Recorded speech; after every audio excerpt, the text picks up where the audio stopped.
మరి ఆ క్రౌడ్ ఎలా కంట్రోల్ చేసుకొచ్చారు మీరు? అంటే ర్యాపో రావడం మంచిదే పోలీస్ స్టేషన్ పబ్లిక్, కానీ దానిలో కొంత మిస్యూజ్ కూడా అయింది. మిస్యూజ్ అయిందంటే తెలిసింది మాకు.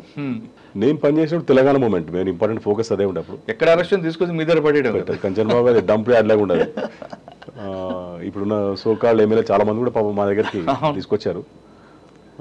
ఆ టైంలో మళ్ళీ ఇంకోటి పక్క ఓఎస్సీ హాస్పిటల్ ఒకటి అపోలో కూడా ఉండే పక్కకి, అది బర్నింగ్ బాడీస్ మొత్తం ఎక్కువ వచ్చేది, ఇక్కడ కాల్చుకొని ఇటు తీసుకొచ్చేది, అదొక ప్రాబ్లం ఉండే. కమ్యూనల్ ఇష్యూస్ కూడా చాలా అయినాయి అప్పుడు మధుసూదన్ రెడ్డి సార్ అని చెప్పి డీసీపీ గారు ఉండే సార్ ఉండే, సౌత్ జోన్ ఉండే. అప్పుడు కూడా ఈ హుస్సేన్ ఆలం లిమిట్స్లో ఇక్కడ చాలా ఇన్సిడెంట్స్ అయినాయి. ఏకే ఖాన్ గారు ఆ టైంలో ఒక ఇన్సిడెంట్ జరుగుతుందండి, కమ్యూనల్ అయింది, వారం 3 రోజులు కర్ఫ్యూ కూడా పెట్టారు. దాని ఇంపాక్ట్ మీకుందా? ఉన్నది. మేమందరం బందోబస్తు డ్యూటీలో ఉన్నాం అందరం, హుస్సేన్ ఆలం లిమిట్స్ అక్కడక్కడ. అప్పుడు దాన్ని కూడా నయీం కూడా అప్పుడు ఇంటర్ఫియర్ ఉండే కొన్ని కేసులు అక్కడ. నయీం చాలా కేసులు ఉన్నాడు మీ దగ్గర, కంచన్ బాగ్ పక్కన సంతోష్ నగర్ ఇవన్నీ కూడా ఉన్నాడు. నేను మీకు నెక్స్ట్ చెప్తాను, మీకు అది ఆ ఇన్సిడెంట్ కూడా చెప్తాను, తనతో కూడా ఇంటరాక్షన్ ఎట్లయిందో మాకు. అక్కడి నుంచి ఇన్స్పెక్టర్ చౌటుపల్లి వెళ్ళిపోయాను మళ్ళీ, అది ఇందాక నేను చెప్పాను కదా, చౌటుపల్లి సిఐకి వెళ్ళిపోయాను. అక్కడ ఆల్మోస్ట్ 2.5 రామన్నపేట చేశాను first, CI Ramannapet. Okay, 1.5 year చేశాను అక్కడ. 1.5 year రామన్నపేట తర్వాత అగైన్ మళ్ళీ ఇక్కడికి చౌటుపల్లి సిఐ వచ్చాను, పక్క సర్కిలే ఉండే. చౌటుప్పల్లో ఉన్నప్పుడే అంతమ్మగూడెం అని ఒక విలేజ్ ఉంది అక్కడ. అంతమ్మగూడెం అని ఒక విలేజ్ ఉంది. అంతమ్మగూడెం విలేజ్లో కోనపురి సాంబశివుడు తమ్ముడు రాములు అంటే కోనపూరి రాములు మర్డర్ అయిన తర్వాత ఈ నయీం మనసులో మర్డర్ చేశారు.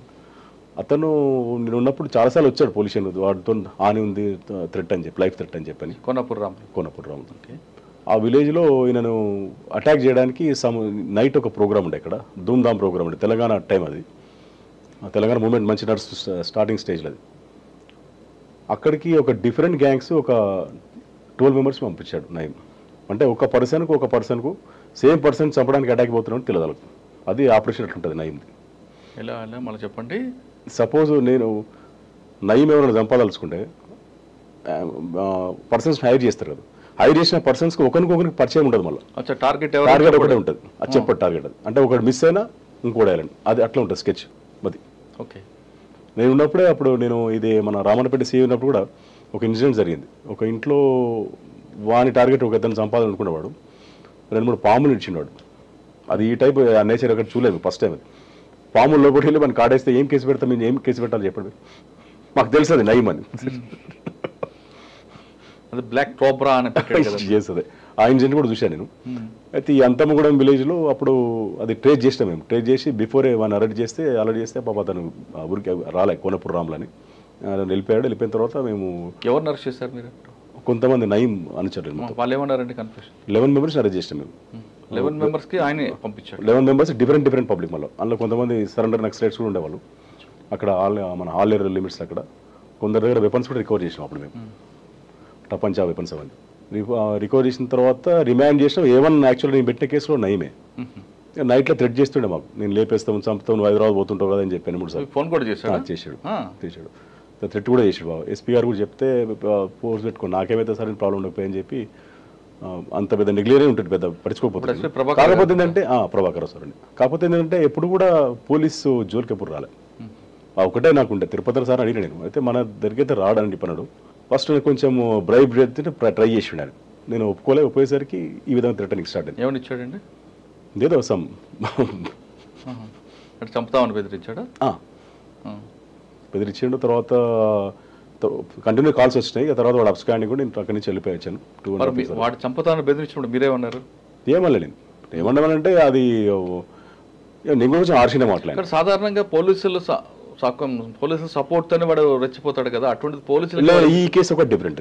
ఇది ఒక నవీన్ గులాటి అని ఎస్పీ ఉండే, సారీ ఫస్ట్ నేను అరెస్ట్ చేసినప్పుడు నవీన్ గులాటి ఉండే. ఓకే, నవీన్ గులాటి తర్వాత ప్రభాకర్ సార్ వచ్చి. ఓకే, సాధారణంగా వాడు పోలీసులు తనుతోనే కదా ముందుకు రెచ్చిపోయేది, పోలీసులు అండతోనే అని ఒక ప్రచారం ఉంది కదా. కానీ పోలీసులకే వార్నింగ్ ఇచ్చాడంటే అది ఒకటే కేసు, ఫస్ట్ కేసు అనుకుంటా నాకు తెలిసింది. అది నాకే జరిగింది, నేనే ఫేస్ చేసినది. ఓకే, తర్వాత అక్కడి నుంచి 2.5 years పనిచేసాను అక్కడ. సార్ ఉన్నారు డిఏ డిటెక్టివ్ ఇన్స్పెక్టర్ కొద్దిగా పనిచేసిన. సార్ చౌటప్పలు రామన్ కూడా చేస్తున్నప్పుడు మీరు చెప్పారు బ్లాక్ కోబ్రా అనే దీంట్లో, మరి వాడి మీద అందులో కూడా ఏమని పెట్టారా? పెట్టలే, అది కంప్లైంట్ నో ఎవిడెన్స్. ఎలా ఐడెంటిఫై చేస్తారు? తెలిసింది మాకు తర్వాత. అంటే ఈ టైప్ ఆఫెన్స్ వాడు చేస్తారని తెలుసు, కానీ అఫెన్స్ ఎట్లా ప్రూవ్ చేయలేము అది. కానీ మీ దగ్గర మిస్ అయ్యాడు కానీ కోనాపూర్ రాములు తర్వాత మర్డర్ కదా మర్డర్ నేను ట్రాన్స్ఫర్ అయిపోయింది మర్డర్ నేను వచ్చాను సిటీకి వచ్చినాక అతను గన్మెన్ కూడా అప్పుడు ఇచ్చారు గవర్నమెంట్ కూడా సింగిల్ గన్మెన్ ఇచ్చారు. బాధ అనిపించలేదండి అప్పుడు? అనిపించింది మన చేతిలో కాపాడాం కానీ చాలా సార్లు కూడా నేను హెచ్చరించిన కానీ పాపం రాములు గారికి ఒక ఫంక్షన్ పోతే అక్కడ దొరికింది. సార్ ఆ ఆపరేషన్లో కూడా ఒకరు కూడా తెలియకుండా వచ్చారా లేదంటే అందరు కలిపి పంపించాడా? తెలియకనే వచ్చారు. 3 టీమ్స్ వచ్చినాయి వాళ్ళు. అవునా? అట్లా నాకు తెలిసిన వరకు ఇట్లా ఆపరేట్ చేసేది ఫస్ట్ ఆ పర్సన్ చూసిన ఎవరు చూడలేదు. సాధారణంగా ఒకరినే పంపిస్తారు కానీ పోయిన పర్సన్ ఒకరిని కూడా ఐడెంటిఫై కాలేదు. అది ఈ ఇష్యూలే మొత్తం. ఎందుకు చెప్తున్నా అంటే ఇంటరాక్షన్ చేసేటప్పుడు సోన్స్ టీం వచ్చినట్టు నాది లేదు సార్ అని వీడు అన్నాడు, వాడిని అడిగితే వీడు వెళ్ళదు అన్నాడు. అరే మీ అందరు చంపడానికి వీడి కోసం వచ్చారా అని చెప్పారా? ఆ తర్వాత అట్లా ఆపరేట్ చేస్తాం. ఎంతగా సుఫార్ ఇచ్చుంటాడండి కోనాపూర్ రాములు? అప్పుడు పర్ హెడ్ 1 lakh రూపీస్ ఏమో ఇచ్చినాడు అంతే. అంతా మన చుట్టుపక్కల వెలివేసేవాళ్ళు సరెండర్ నక్సలైట్లు ఆ విలేజ్లో మన కూలి పని చేసుకుంటారు కూడా. ఆయనకు 1 లక్ష రూపాయలు అంటే ఎక్కువ. ఆటో డ్రైవర్స్ ఉన్నారు, 3 ఆటో డ్రైవర్స్ అరెస్ట్ చేసినాం అందులో ఆ కేసులో మీకు థ్రెట్ ఇచ్చాడు? థ్రెట్ ఇచ్చాడు. తర్వాత మళ్ళీ ఏమేమి తెలియదు, మళ్ళీ నా జోలికేం రాలే. మళ్ళీ తిరుపతి గారు ఏమన్నారు అప్పుడు? ఏమన్నా జనరల్ పోలీస్ జోలికి అయితే రాడు, మరి ఎందుకు ఆ విధంగా చెప్పి నాకు అర్థం కాలేదు అన్నాడు ఆయన. నేను కాల్స్ కూడా చూపించాను అప్పుడు ఒకసారి, కాల్ లిస్ట్ సార్ కూడా చూపించాను, ఎస్పీ గారు కూడా చూపించాను. అప్పుడు ఎస్పీ గారు ఏమన్నారండి? ఏమన్నా నేను గన్మెన్ పెట్టుకో అంటే వాళ్ళప్పుడు గన్మెన్ ఉంటుండే మాకు, కానీ అంత ఏం ఆలోచించలేదు నేను అది. ఓకే, తర్వాత ఎక్కడికి వచ్చారు? అక్కడి నుంచి again city సరౌండర్ DI detective inspector. మళ్ళీ ఎలక్షన్ కూడా ట్రాన్స్ఫర్ అయినా మమ్మల్ని అప్పుడు ఓన్ డిస్ట్రిక్ట్ రంగారెడ్డి డిస్ట్రిక్ట్ అని చెప్పి అప్పుడు ట్రాన్స్ఫర్ చేశారు. మళ్ళీ అక్కడ పంపించారు సైబర్ క్రైమ్ హైదరాబాద్ సిటీ. అదొక 2.5 years పనిచేశాను ఎస్ఐగా, సబ్ ఇన్స్పెక్టర్గా. అక్కడి నుంచి అగైన్ ఇక ప్రమోట్. సార్ మీరు వచ్చేసారు సైబర్ క్రైమ్లో ఆన్లైన్ ఫ్రాడ్, జాబ్ ఫ్రాడ్ అప్పుడే స్టార్ట్ అవుతుంది. అవే స్టార్ట్ అవుతున్నాయి. అప్పుడే స్టార్ట్ అవుతుంది. Nigerian fraud. ఇప్పుడు మేడం సిద్దిపేట కమిషనర్ మేడం ఉన్నారు, అనురాధ మేడం గారిని. అప్పుడు మాకు సైబర్ క్రైమ్ ఏసీపీ ఉండే మేడం. అప్పుడు ఎన్ని రిజిస్టర్ అయ్యండి కేసులు? ఏదండి కేసులు ఎన్ని రిజిస్టర్ అయ్యి సైబర్ క్రైమ్ అయ్యేది? ఇప్పుడు అక్కడ అప్పుడే మేము ఉన్నప్పుడు ఏసీపీ 4 ఇన్స్పెక్టర్స్ ఉండే. ఈచ్ ఇన్స్పెక్టర్ దగ్గర 200 to 300 కేసెస్ ఉంటుండే. పట్టుకొచ్చారు ఎవరైనా మీరు? కొన్ని తీసుకొచ్చాం, కొన్ని సాధారణ నైజీరియన్స్ అరెస్ట్ చేసిన చాలా బేబస్గా ఉంటుంది సీన్ అంటారు. సీన్ దట్ మీన్స్ ఏంటంటే మనకు పర్సన్ సేమ్ కనబడతారు, నేమ్ ఉంటుంది. మీరు 10 members పెడితే 10 members సేమ్ ఉంటారు. వాళ్ళు ఐడెంటిఫై చేయడం చాలా కష్టం, అర్థం కాదు మనకి. ఆల్మోస్ట్ ఫీచర్స్ సేమ్ ఉంటాయి. ఒకసారి మెహదీపట్నం రైడ్కి వెళ్ళాం మేము. రాబర్ట్ సమ్ నేమ్ ఉంది, రాబర్ట్ అనుకుంటా, సమ్ ఒక కేసులో సైబర్ ఫ్రాడ్లో అరెస్ట్ చేద్దామని వెళ్తే విలేజ్కి ఒక ఇంటి మీద రైడ్ చేస్తే 3 పేర్లు రాబట్టి 3 సేమ్ ఉన్నారు.